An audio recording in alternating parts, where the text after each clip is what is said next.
Hello, আসসালামু আলাইকুম। আশা করছি সকলে খুব ভালো আছেন। আল্লাহর রহমতে আমরা মোটামুটি আছি। বিদায় শব্দটা খুব ছোট, তবে এর গভীরতা অনেক।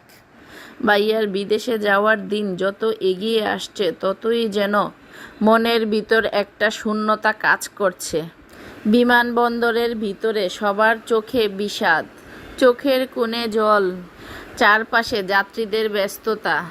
আমাদের পরিবার একত্রে দাঁড়িয়ে আছে। ভাইয়া চলে যাচ্ছে বিমানবন্দরের ভিতরে, তখন যে কি পরিমাণ কষ্ট লাগছে বলে বোঝানো যাবে না। ভাইয়াও বারবার সবার দিকে তাকাচ্ছে, চোখে জল, মুখে হাসি রাখার চেষ্টা। ভাইয়াকে বিদায় দিয়ে আমরাও এবার চলে আসলাম বাসায়। আল্লাহ হাফেজ। দেখা হচ্ছে খুব শীঘ্রই পরের আরেকটি নতুন ভিডিওতে। ততক্ষণ পর্যন্ত সবাই ভালো থাকুন, সুস্থ থাকুন।